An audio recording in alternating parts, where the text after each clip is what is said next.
ఇదిగో కొంతమంది అందరితో కలివిడిగా ఉంటూ ఉంటారు. వాళ్ళు పలకరించపోయినా వాళ్ళని పలకరిస్తూ ఉంటారు, వాళ్ళతో మాట్లాడుతూ ఉంటారు, అందరినీ అక్క అన్న అని వరసలు పెట్టి అందరితో ఆప్యాయంగా ఉండేటువంటి ప్రయత్నం చేస్తారు.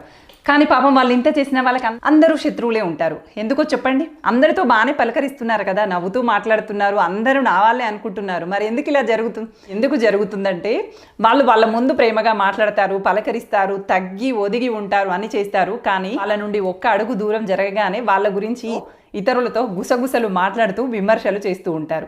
మరి చేసినటువంటి వాళ్ళతో మామూలుగా ఉంటారా అంటే వాళ్ళు అటు వెళ్ళగానే వాళ్ళ గురించి ఇంకొకరితో గుసగుసలు చెప్తూ ఉంటారు. ఇదిగో ఇలా ఒకరిపైన గుసగుసలు మాట్లాడేటువంటి గుణం ఉన్నటువంటి వాళ్ళు ఎంత అందరినీ కలగొలుపుతనంతో పలకరించుకుంటూ ముందుకు వెళ్ళినా చివరికి అందరికీ కాని వాళ్ళు లాగానే మిగిలిపోతారు. ఎందుకు అంటే వాళ్ళు విన్నా వినకపోయినా ప్రకృతి అనేది వింటుంది మీరు ఎవరితో ఎలా ప్రవర్తిస్తున్నారు అని చెప్పి. ఆవిడ వినట్లేదు కదా, ఈవిడ చెప్పదు కదా అని చెప్పి మీరు వాళ్ళ గురించి చెడు మాట్లాడుతూ ఉంటారు.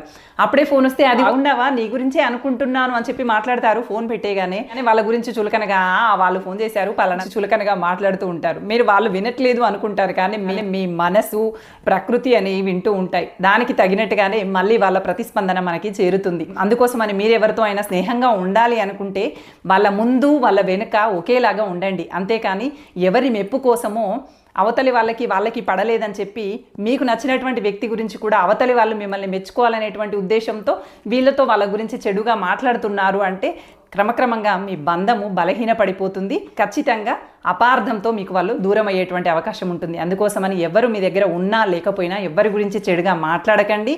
ఎదురుగా ఎంత ఆప్యాయతగా పలకరిస్తూ కలివిడిగా ఉంటున్నారో వాళ్ళు లేనప్పుడు కూడా అంతే ఆప్యాయతగా వాళ్ళ గురించి ఆలోచించండి.